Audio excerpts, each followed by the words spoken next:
sucinto possível no assunto, né, de tão grande importância, mas que também é super simples de trabalhar. Então, os gases, como a gente já havia comentado, gases, ele vem do termo na língua flamenca, que escreve-se assim, Chaus. Porém, a pronúncia é Gauss, e ela deu origem a duas outras palavras, gás e caos. Ou seja, gás e caos são sinônimos, têm a mesma origem etimológica. Portanto, o gás é composto por partículas de movimento caótico, de movimento desorganizado. Por isso que a gente costuma dizer que o gás, dentre os três estados, é o que tem maior entropia.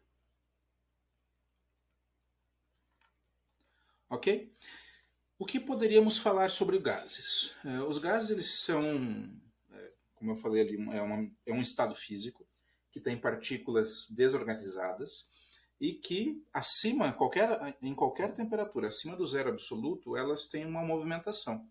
E essa movimentação acaba gerando choques. Essa movimentação pode aumentar ou diminuir de acordo com a temperatura.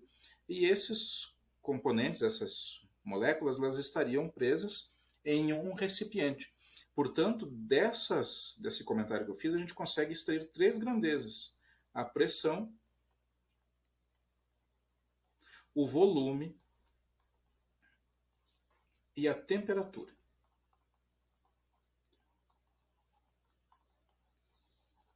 Ou seja, estas são as variáveis de estado de um gás. Como vocês já devem ter visto, pressão é a força com que as moléculas chocam-se contra o recipiente.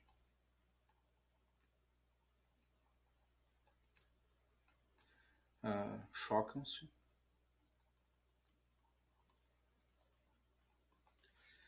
O volume é a quantidade ou o espaço, vamos dizer assim, espaço ocupado pelo gás.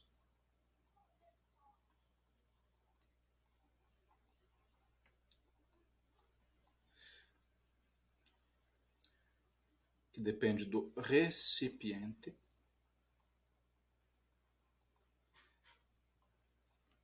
E nós temos ainda a temperatura, que na física a gente já estudou também, grau de agitação. Nesse caso das moléculas. Tá? Então, pressão, volume e temperatura. A união dessas três grandezas a gente chama de estado de um gás. Então, o estado de um gás depende dos valores de pressão, volume e temperatura. O que acontece aqui? Existem relações entre essas três grandezas. No caso, o volume, a temperatura e a pressão, elas relacionam-se de formas pré-estabelecidas, dando origem, então, ao que a gente chama de transformações gasosas. Transformações. Opa, ficou meio separadinho, não vamos dar a entender que são duas palavras, né? Transformações gasosas. Nós temos três transformações gasosas. Aquela que chamamos de isotérmica, a isobárica e a isocórica. O que seria a isotérmica? O nome já diz, ou já dá a entender, de que iso é igual e termos, temperatura. Vou colocar aqui tesão, que é o símbolo da temperatura. Ou seja, é uma transformação em que nós mantemos a temperatura igual e variamos as outras duas grandezas, pressão e volume. No caso das transformações isotérmicas, a pressão e o volume são inversamente proporcionais. Portanto, se você mantém a temperatura igual, temperatura inicial e final de valor igual, você tem então a relação inversamente proporcional, ou seja, se você diminuir o volume do gás, mantendo-se a temperatura, repito, a pressão vai aumentar. Se você diminuir a pressão, o volume aumenta. e assim sucessivamente. Nesta formulazinha, P1, V1 igual a P2, V2, a gente tem estado inicial e final do gás. Então, estado 1 e estado 2. Muito tranquilinho também, por quê? Porque a gente tem uma relação muito equilibrada entre isso. E essas fórmulas aqui, que depois acabam resultando nesta quarta fórmula aqui, que é uma união de todas elas, é apenas uma interação de matemática, é uma questão de proporção. Portanto, não importa as unidades disso, de volume e de pressão. Se você aumentar o volume, ele vai diminuir a pressão. Se você diminuir o volume, vai aumentar a pressão. E essa relação vai existir sempre. E é uma relação inversamente proporcional, porque se você diminuir a metade do volume, ele vai dobrar a pressão. Se você diminuir a 1/3 do volume, ele vai aumentar a pressão, vai ser o triplo da pressão. Se você triplicar o volume, a pressão vai cair a 1/3. Então é uma relação muito similar. Por isso que muitas vezes, quando envolve cálculo de variação de uma transformação isotérmica, nem sempre eles vão dar a unidade de volume. As unidades de volume a gente já conhece, né? Então, litro, metro cúbico, centímetro cúbico. Ou seja, as variações de litro, litro, mililitro, decilitro, decalitro, hectolitro e assim vai, e os cúbicos, então milímetro cúbico, centímetro cúbico, decímetro cúbico, metro cúbico, decâmetro cúbico, essas coisas assim. Tá? É importante que faça um estudo, principalmente de conversão dessas unidades. Por quê? Porque não basta você interpretar essa variação e depois resolver a atividade. Normalmente não, mas comumente, coloca-se os dados em uma unidade e as alternativas, quando a prova for objetiva, em outra. Então a gente tem que ficar também bem esperto quanto a isso. Uma outra coisa que eu até gostaria de mencionar é o seguinte: quando nós falamos em gases, e eu iria deixar isso para depois, mas lembrei de comentar agora e para acabar não esquecendo, é o seguinte: quando nós temos, por exemplo, uma variação, uma equação química, vou fazer ela lá no finalzinho, tá? Para acabar não confundindo. Vou colocar até em vermelho aqui. Então, por exemplo, a reação de produção da amônia. Então, nós temos N2, gasoso, mais H2, gasoso, formando NH3, também gasoso. Todos os componentes desta equação estão no estado gasoso. Nós precisamos pegar essa equação e balancear. Então, o balanceamento aqui vai ficar 2 e aqui vai ficar 3. Essa relação de volumes, que eu comentei antes ali, que nem sempre vai depender de uma unidade, ela pode estar simplesmente em volumes.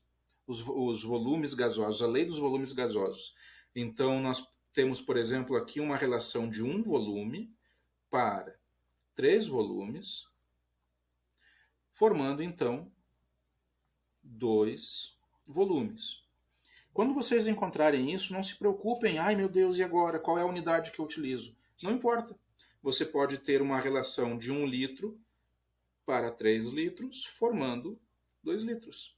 Você pode ter 1 metro cúbico para 3 metros cúbicos, formando 2 metros cúbicos. Então a relação de volume, ela serve para qualquer unidade. Ok?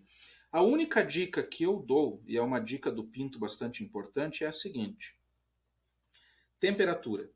A temperatura sempre em Kelvin. Sempre, sempre na escala Kelvin. Tem muitos alunos que vão resolver questões de vestibular, simulados, provas e afins, e na hora de fazer a resolução, normalmente é dado isso em graus Celsius, porque é uma escala muito próxima do nosso cotidiano, todo mundo sabe fazer a leitura de um termômetro em graus Celsius, esquece de transformar para Kelvin. Tá? Não esquece que a temperatura Kelvin será igual à temperatura Celsius mais 273,15. Tá? Essa é a formulazinha para conversão. Então, nos gases, pressão não importa, se pode ser atm, milímetro de mercúrio, pascal, quilopascal, quilograma força por centímetro quadrado, o que for, não importa, desde que a temperatura seja em Kelvin. Sempre, sempre, sempre, sempre, sempre, sempre. Ok? Transformação isotérmica, então, ela mantém a temperatura igual e variamos pressão e volume, que são inversamente proporcionais. Aumentando uma, diminui a outra. Diminuindo uma, aumenta a outra, e assim por diante. E aí nós temos a isobárica. A isobárica é aquela em que deixamos igual a pressão. Então, pressão constante. E quando mantemos a pressão constante, o volume e a temperatura é que sofrem variação. E elas são diretamente proporcionais.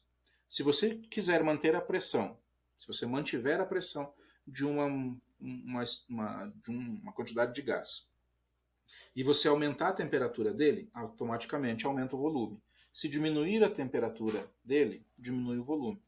Então, quando o volume aumenta, a gente diz que é uma expansão, poderia ser uma expansão isobárica, e quando diminui o seu volume, a gente chamaria então de uma contração isobárica.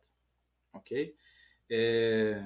Quando vocês fizerem as pesquisas de vocês, porque logicamente que não vão ficar dependendo apenas desse vídeo curto que eu vou gravar para vocês aqui.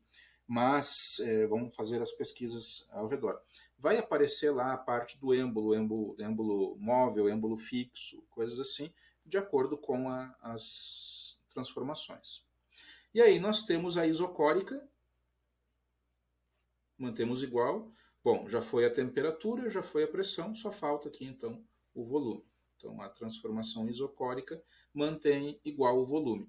E quando você mantém o volume em um recipiente com êmbolo fixo, por exemplo, um recipiente indilatável, um recipiente que não altera o seu volume interno, você tem novamente a pressão e temperatura sendo diretamente proporcionais. Aumentou a temperatura, aumenta a pressão. Um dos exemplos que eu costumo dar é dos pneus dos automóveis. A gente não vê um pneu aquecendo, por exemplo, e ficando grandão, né? Porque aí começaria a ter problemas de velocidade, ia raspar na lataria do carro, né? Não conseguiria esterçar e assim por diante. Então o volume do pneu ele não muda, né? Com muita grandeza pelo menos. Se você andar no asfalto em um dia de calor, o asfalto sendo negro que absorve calor e acaba aquecendo um pouco mais, vai transferir um pouco desse calor para os pneus, que também são pretos e absorvem calor. E aí, no final das contas, você vai ter um aumento da pressão interna. Por isso que, por exemplo, em uma viagem, nunca se calibra o pneu durante a viagem. Sempre no início, sempre com os pneus, vamos dizer assim, frios, né, na temperatura ambiente. Ok? E a junção dessas três fórmulas aqui, resulta nesta formulazinha aqui, nesta relação matemática, P1V1 sobre T1 igual a P2V2 sobre T2. Chamada também de PVT e Povotó, porque muitas vezes ela é representada por PI, VI e TI igual a PO vezes VO sobre TO. Tá? PVT, Povotó. Dando sequência aqui, às vezes vai aparecer para vocês os gráficos. Aparecerão gráficos para que sejam interpretados. O que a gente precisa entender? Que os gráficos eles têm o eixo das ordenadas e o eixo das abscissas, ou seja, nós teremos dois eixos, um x e o y. O x na horizontal e o y na vertical. Você precisa sempre observar quem está representado aqui. Pressão e volume neste caso. Poxa, professor, mas e a temperatura? Onde é que ela se representa? Onde é que nós encontramos os valores de temperatura? Na curva. Se nós tivéssemos temperatura e volume, a pressão encontraríamos na curva. E assim sucessivamente. Dica do Pinto. Sempre que você tiver uma linha curvada no gráfico das transformações gasosas, essa curva que faz uma curva, a curva que faz uma curva, olhem bem, ela é chamada de isoterma. Isoterma. Representa, então, uma transformação isotérmica.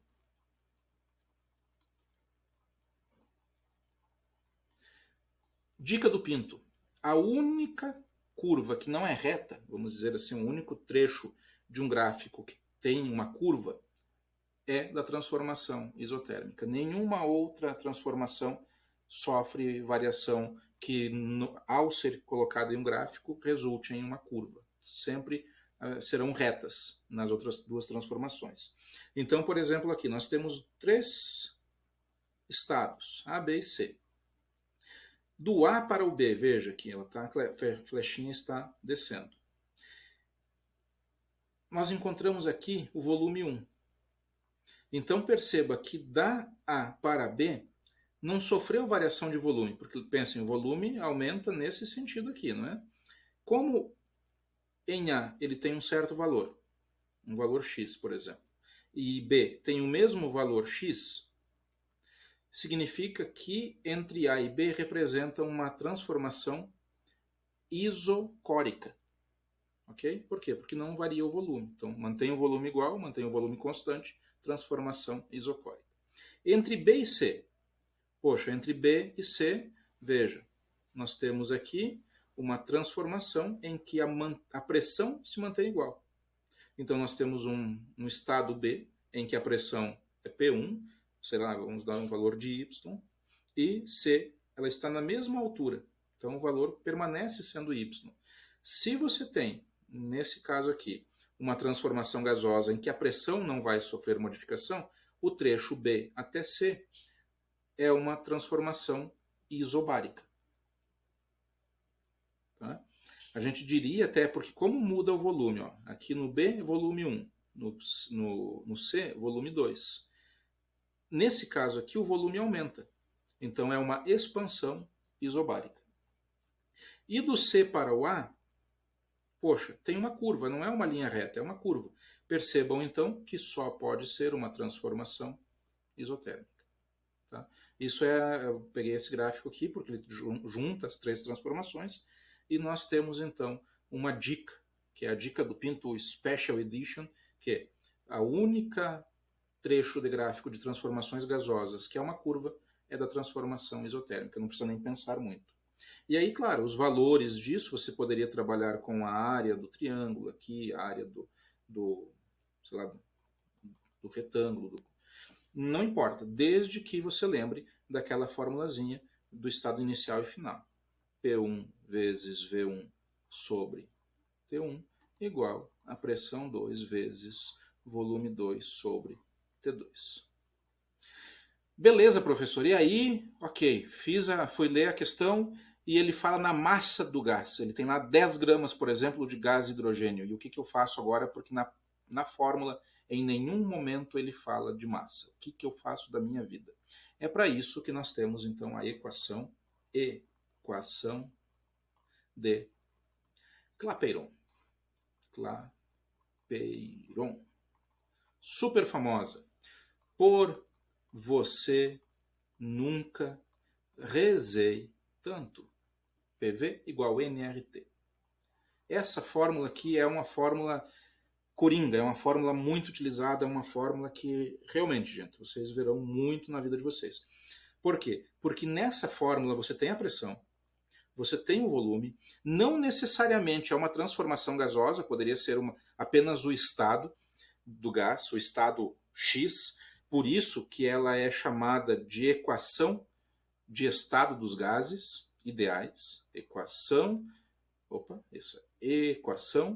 de estado dos gases ideais. Por que ideais? Porque existem os gases reais, mas isso vocês verão só no ensino superior, tá? Daí lá é um pouquinho mais divertido. Os gases ideais. E aí, o que acontece? Nesse caso aqui, você tem o estado de um gás. Determinado gás ocupa uma pressão e um volume, qual a sua temperatura? Poxa, ele não está me dando os valores inicial e final, não é uma transformação. É só o estado que ele está me dando. Então, você coloca as grandezas aqui. A pressão, o volume e a temperatura. Lembrando que a temperatura é sempre em Kelvin, a escala absoluta. O que é o N, professor? O N é o número de mols. Tá? Deixa eu colocar aqui. Pressão e volume nós já vimos. Pressão, volume. Esse aqui é o número de mols. Como é que a gente acha o número de mols? Caso precise, Mzinho sobre emissão. Massa do gás. Essa fórmula você pode utilizar para qualquer substância existente no planeta Terra e fora, tá? Mas como a gente está falando sobre gases, então massa em gramas, observem isso, e essa aqui é a massa molar. Massa molar. Lembrem da talinda periódica, não é nem tabela, né? É talinda periódica.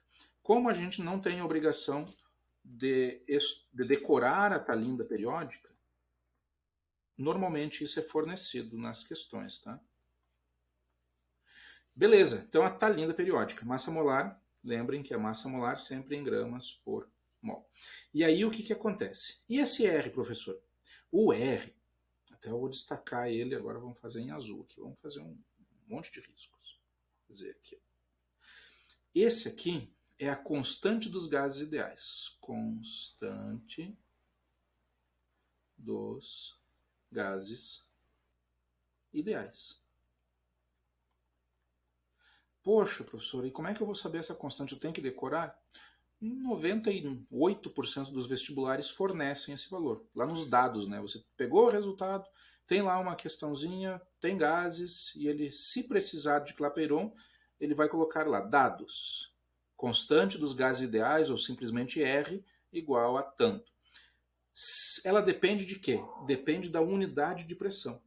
Tá? Então, se a pressão for medida em atm, 0,082. Alguns dão em notação científica, né? 8,2 vezes 10 a menos 2. Se for em milímetro de mercúrio, se for em Torricelli, se for em bar, se for em pascal, se for em quilopascal, aí eles vão dar os valores, tá? O mais comum é que esteja em atm. E aí, se for em atm, por mais que você não saiba, é 0,082. Tá? Normalmente, como eu falei, normalmente eles dão esses valores aqui. E aí basta você trabalhar com a formulazinha ali do Clapeyron. Tá? Então, por você nunca rezei tanto. Tem outras formulazinhas de decorar, né? Mas daí são muita maroteza, daí a gente não fala no vídeo, não fala para os alunos. Oh, coisa não vai descer aqui, não, sério mesmo. Tá.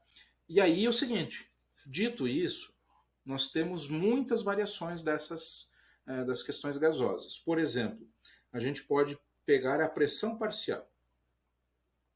Pressão parcial. Como é que eu vou calcular a pressão parcial? Bom, a pressão parcial é quando você tem, por exemplo, gases A e B. O total dos dois é, sei lá, 20 atm. Como é que eu vou descobrir quanto vale o A e quanto vale o B? Então, para isso, nós utilizamos a fração molar. Fração molar, deixa eu só abrir um espaço aqui. Fração molar. Fração, que é um jeito bem fácil também de fazer o cálculo. A fração molar X é o número de mols de quem você quer, número de mols da substância, sobre número de mols totais. Quer ver um exemplo? 10 gramas de H2 mais 10 gramas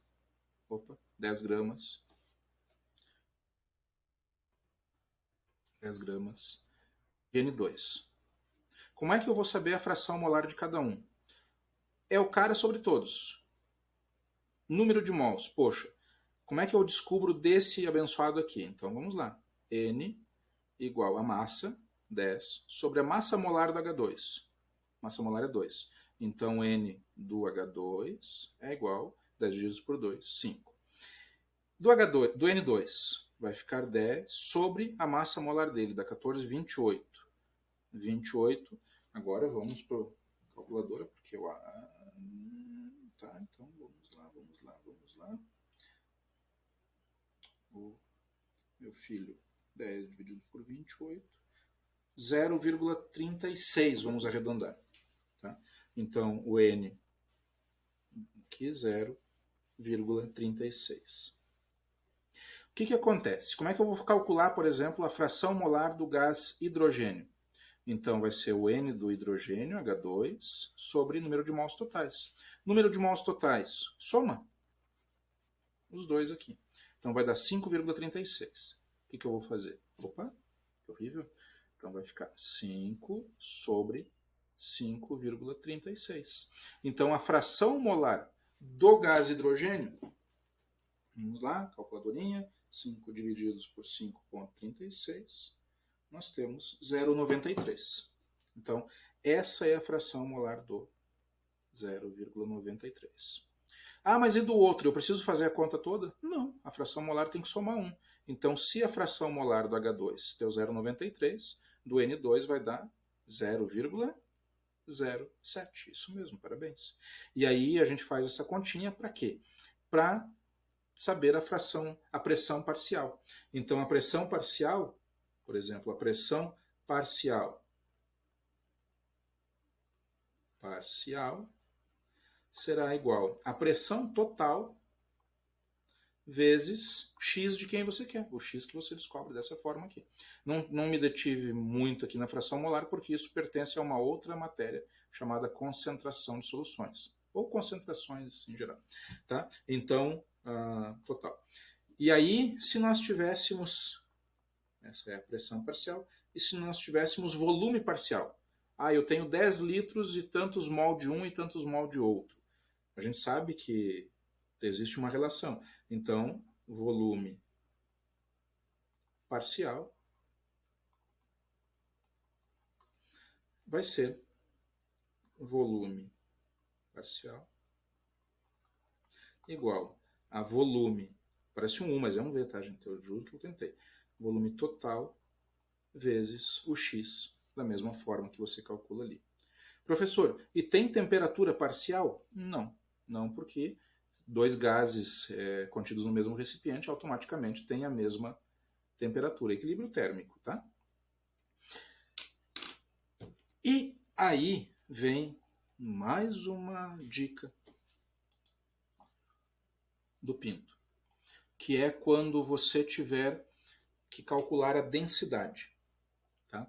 Então a densidade dos gases é igual. Como é que a gente calcula a densidade? A densidade dos gases ela é uma variação da equação de Clapeyron também, que vai ser densidade igual a pressão vezes massa molar dividido por R vezes, que é constante, vezes a temperatura.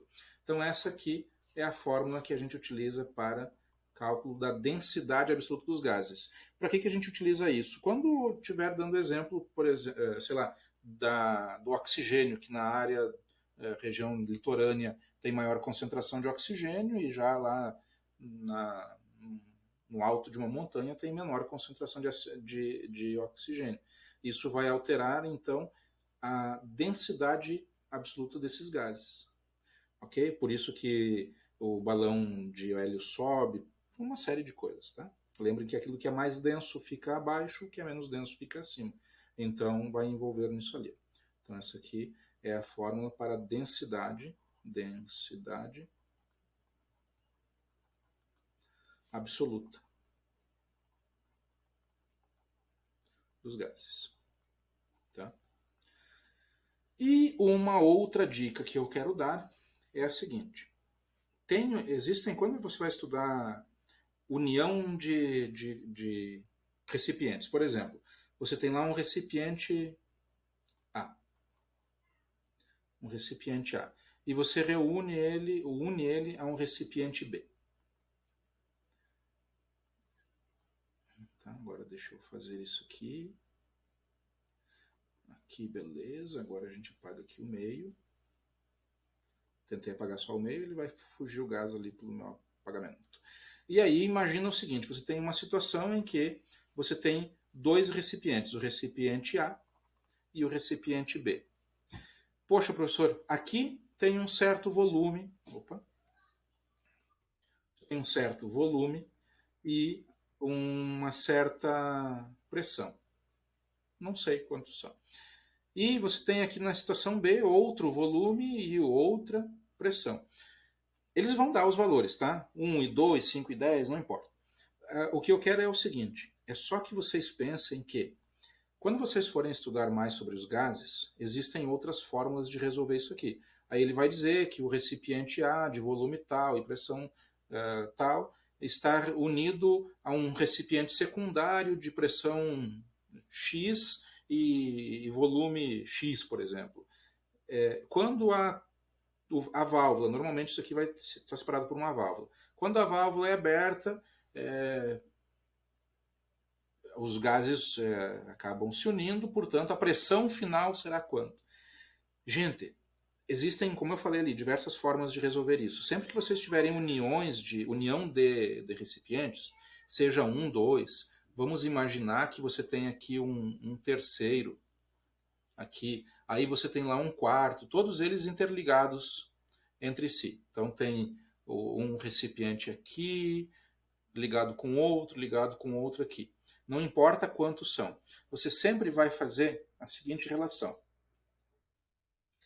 pressão final vezes volume final igual a pressão 1 vezes o volume 1 mais a pressão 2 vezes volume 2. Reticências. Por quê? Porque se tiverem 10 recipientes interligados aqui, você vai ter mais P3 vezes V3, mais P4 vezes V4, até 10. Volume final é a soma dos dois. Vamos imaginar que esse aqui tem volume 5 litros e esse aqui tem volume 3 litros, 2 litros, para ficar mais proporcional. Então, qual é o volume final? O volume final será de 7 litros. A pressão final, não sei. E os valores aqui, eles vão dar, de alguma forma. Serão fornecidos, seja por Clapeyron ou seja já diretamente no enunciado. Tá? Mas o que eu quero com vocês é que vocês deem atenção para essa formulazinha aqui. Tá? Então, PF-VF igual a pressão V1 mais P2-V2, sucessivamente quantos forem os recipientes. Porque existem outras fórmulas, variações do PVT e Povotó, em que só serve para 2 recipientes. Se você tiver 3, 4, dele já complica um pouco mais. Então, PF-VF igual a P1, V1 mais P2, V2 vai servir para quantos vocês têm. Beleza? Eu prometi fazer um vídeo um pouco curto, porém isso não foi possível. Peço perdão por tudo isso, mas é muito assunto para uma aula só. Dúvidas nos comentários, na aula, de alguma forma, aí procurem. E aí segue lista de exercícios e a lista é o que vai definir se vocês entenderam essa revisãozinha ou não. Beleza? Muito obrigado e até a próxima.